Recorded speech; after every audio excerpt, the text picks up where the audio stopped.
motion you made that actually passed? While the governor makes faces at you. While the governor makes faces at me. Well, as chairman of the subcommittee for the cottage sites, I made the motion to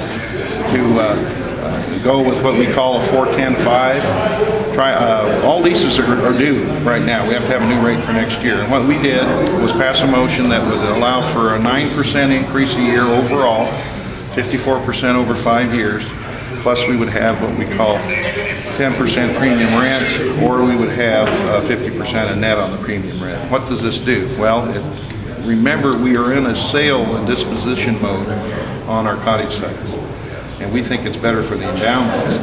We made that decision last month to sell, dispose, or exchange. But while we're doing this in a market-savvy manner, while we're doing this, we have to enter into new leases, and we're doing that today. We think this 3-2 vote. There was some disagreement, obviously. Some think we ought to get more. We are getting more for these cottage sites, both in Payette, and there's 300 plus up in Priest Lake in North Idaho. The 4-10-5, can you explain that just a little bit more? I mean, it sounds like it's kind of complicated, kind of not complicated. It's a way to, the real problem that we had with these was the huge escalation, 80% one year, 50% one year, 40%. Using a 4-10-5, we kind of smooth out the process. We're taking the average, the 10 years average value, 4% of that. We're phasing that in over a 5-year period.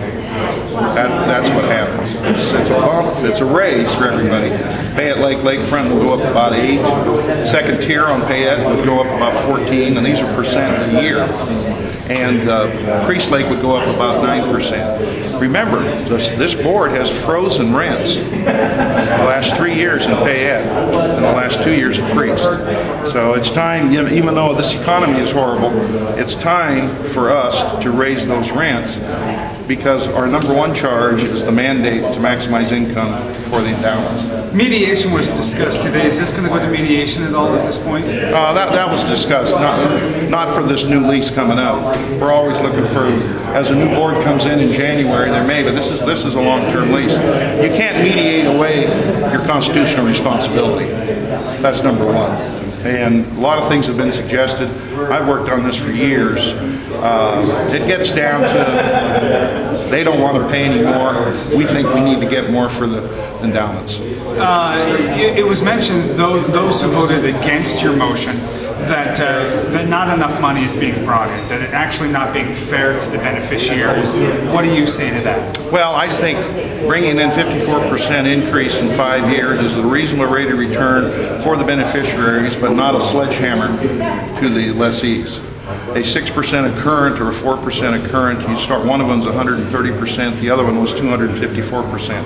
That is kind of, well, I think unconscionable for those kind of increases to do that. Now, that was not suggested today, but it has been. It's Controller Jones, Attorney General Wasden, very good folks, has very good. I just think we helped create the problem. We need to take time to transition out of it. That's why we're going to 9%. So where does it go from here? Motion passed. Motion passed. Oh, you heard it there.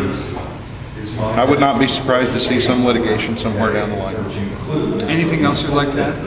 No, it was a very difficult decision, and good folks on the board, and we struggled with this. We've struggled with it for years. But the thing we have to add is last month, we are going to get out of these in a market-savvy manner by sale, exchange, unifying ownership. And so we can maximize income in other ways. All right. All right.